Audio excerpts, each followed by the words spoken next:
working with the general surgery branch, which was the branch that was managed our predicate, the sponge counter. So we knew we were going to be going in that branch. We got feedback from them that they thought there were new questions that needed to be answered about our technology, and therefore we should pursue the de novo pathway. And certainly from our standpoint, we were trying to keep this into a 510K path, having a predicate, and we were searching for many predicates that would be sort of equivalent or similar technologies. We felt we had a couple of options. The FDA clearly was looking for something that would regulate this at a Class 2 level.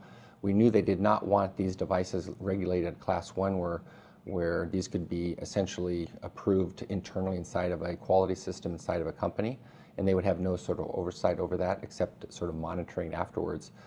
We did come up with, we thought, were some reasonable Class 2 predicates, but they felt like those technologies were asked new questions of safety or effectiveness, and that's what sort of trips this de novo process.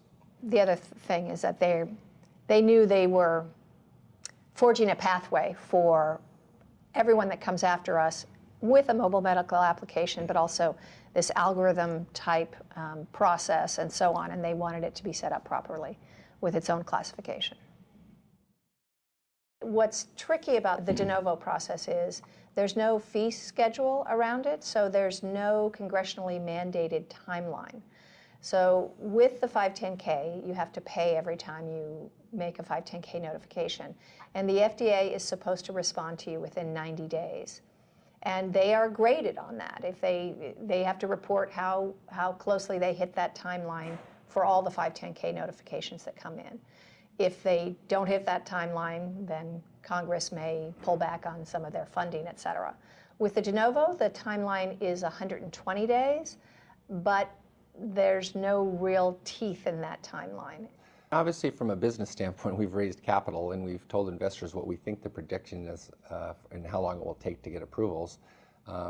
Investors are aware the FDA is an unknown or an unpredictable entity, and so they are a regulatory body, and we have to go through that step to get to the next place.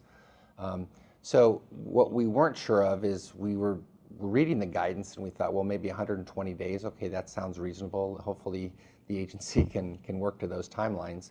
We had already given them a fair amount of information about the product already because we had submitted the 510K, and what we felt we should do is just sort of give them incremental additional information that might be able to help the de novo review.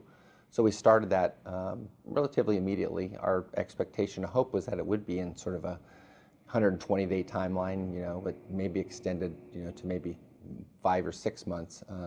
So that was what we tried to convey to our investors, and of course, it's unpredictable, as always, with the FDA.